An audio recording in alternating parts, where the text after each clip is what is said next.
Welcome back. You may have noticed some construction happening on the corner of 3rd and Grand. Well, Jim and Julia Vermeer are opening a studio and gallery, so I stopped down to see the new gallery and to find out when they'll be open for business. Actually, about 17, 18 years ago, I was at a trade show and I saw glass artists working the torch, and that really intrigued me. And I came back and I was telling Julie about it, and she really encouraged me to take some classes. So contacted an artist up in Minneapolis, and I took a 3-day class on working in the torch. And that really intrigued me because it was kind of instant gratification, and you get what you see what you get or whatever. But anyway, it from there, and I did that for about 3 or 4 years, and then I dabbled in fusing, and that really, I got hooked on that. And so I said to Julie, I said, you have to try it. And so after a couple times, she tried it and she got hooked on it. So so now after 15, 16 years of doing fusing, and they call kiln form glass, we actually work together, and we have our own styles, but we've been doing this for quite a while. I've always enjoyed doing arts and crafts, but I've never been professionally trained as far as going to college for it. I was a nurse, which I just retired from, and so it's totally different from what I was trained in. And so while Jim was doing the torch work, I had kind of started doing some painting, and I do a lot of the landscaping pieces, and that kind of brings what I was painting before, and so now I'm painting with glass instead. That's where I think everybody has a hidden talent, and sometimes it surprises you. But we lived in Spencer 20 some years ago, and I hunted and fished and had no interest in doing art until like I mentioned, I seen it at a trade show and really intrigued me. So really got interested in that and really had no formal training, no. Glass comes in beautiful colors, and so sometimes it's an inspiration of a color combination. I'll see pictures of different things, and I'll try to work how I can do that in glass. A lot of my landscaping pictures are nature related, and so I mean, there's inspiration all around us. Some people give us ideas of things to try to create, and so there's lots of different techniques, and so as we learn different techniques, that's kind of inspired the things that we do.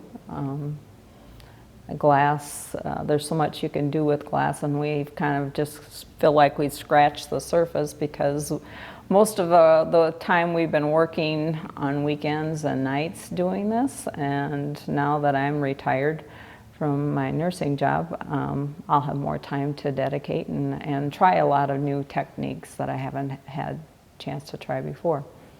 And we've taken some classes from other glass artists. We've been to Santa Fe, New Mexico a couple years ago, learned a technique called tapestry.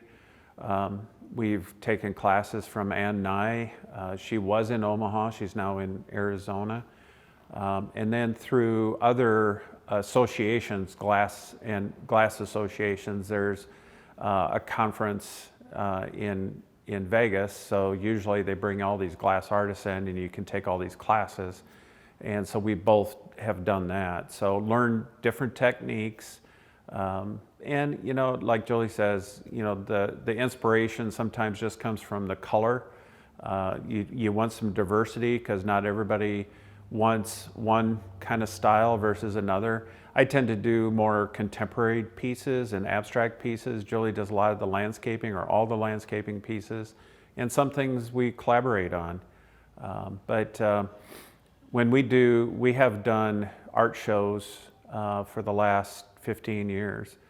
And the one comment when people come to our booth is they're just amazed by the color and the amount of color in our booth. So and we always have a kind of a showpiece that's in the center, and used to be the tree of life that's behind me here, and we usually have a larger piece of that, but that is an eye-catching piece and people are attracted to that. So always find that interesting that a lot of people will walk by our booth, their eye will catch it and they'll actually back up and come into the booth. So we always have a kind of a showcase piece that catches people's eye and attracts them into the booth.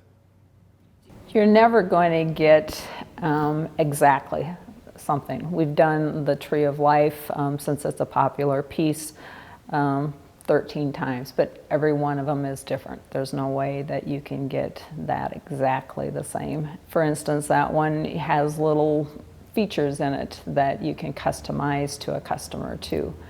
And so no, I mean, we can replicate this, but even the glass is different. Yeah. And so but the concept's right. The concept's the same. You know, they're all a little bit different, but like Julie says, like the Tree of Life or some of those, the nice thing of it is we can customize it for an individual. And people have asked us, can you create this, or can you create a logo, and can you create, and a few years ago, I started doing glass art for awards. So it's kind of associations and businesses that give away awards. Instead of giving that engraved acrylic piece that after a year it goes in the closet because it's outdated, they can actually take the nameplate, the brass nameplate off if they want, and now they have a piece of art that they can put in their house or in their office. And so we have kind of a segment there as well. We lived here 22 years ago, and we enjoyed living in Spencer. We have friends here. Jim still enjoys fishing, and so the lakes kind of attracted him. And so when we were trying to decide where we were going to retire to, we were drawn back to Spencer. And we liked the church, and so yeah, it was. It's kind of like on the cusp of our retirement, and it's kind of like, where do we need to locate? And if we're going to do this, we need it to be in a little larger town. We come from Humboldt. We lived there for 22 years, but we lived here for 19 years. And so like Julie says, we still have friends, like the church, close to the lakes. I think that all helps, even with our business being close to the lakes. And I think this summer we'll advertise up at the lakes, because I think especially if the weather's bad or if people are just kind of bored with, looking for something different to do, we'll teach classes. So I know we're focusing in on our glass, but this model is we're going to encourage people to come. We'll teach classes, do it yourself, where they can create their own work of art. We'll have open studio nights, try it nights, different other events. We have guest artists that are in our gallery. We have Butch Pavlaki, and he's from Vargas, Minnesota. He's a potter, so we have some diversity in the gallery. We have somebody local here is Deb Burrow, that moved to Spencer, is my understanding, recently. And so some of her work is here. And so we're hoping for some other artists to come in and also teach some classes. So we just want to create an experience for people to come in and have fun creating their own work. After the holidays, we just want to kind of settle in with this whole COVID thing. I think, even after the holidays, I think we can social distance. We have several tables in the back that we can keep everybody distance and wear masks. But we'll play that by ear. I would say in the first quarter of next year, we'll start offering classes, and we'll have a regular schedule. We'll do different projects, different levels. I think if somebody is more proficient to cutting glass, and I think we'll have more immediate classes for those that have some experience. So. But we'll also allow people to come in and just be creative themselves. Yeah. We may have some examples of something that they can do, but they can put their own twist on it by different color combinations, and there'll be some a little bit of assistance if they need it with that. Whereas a class that will be more structured will be focusing on a certain project. Next week, Thursday, we're open from 5 to 8. And we are mindful about the whole COVID, and so we are encouraging people to wear masks while they're in the studio. And so we'll have masks at the door if you don't have your own.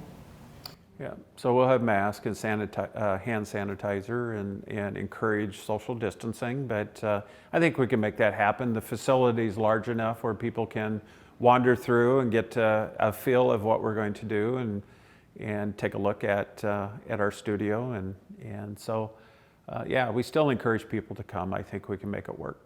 We will be closed on Sunday and Mondays, and at this point we'll be open from 10 to Probably 6.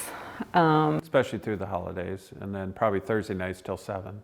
Yeah, so we have our website, which is vermeerglassart.com, and then also on Facebook, they can just search Vermeer Glass Art. So most of our information about the open house and everything, grand opening, is on Facebook. So they can find us at both locations. So. And as we do introduce classes and have the open studio, we'll announce that on there on also. Facebook, yeah, we'll be on Facebook and on our website. The experience, we looked at a lot of different buildings in town, and so we decided to purchase this one. And we basically gutted this building to the walls. Everything is new, and it's been an adventure, but the contractors have been awesome. They're all local contractors, and so actually we have a kind of a contractors only open house the night before, and so a lot of the contractors will be here on the 18th, but yeah, our grand opening on the 19th, and we'll be open after that. So I hope everybody can come and see our work and see what we have in store for the public after our grand opening. Well, mark your calendar for Thursday, November 19th, and make sure you head down to the gallery. And make sure you sign up for the drawing. Jim and Julie are going to be giving away these beautiful pieces. Stay tuned. I head to Arts on Grand right after the break.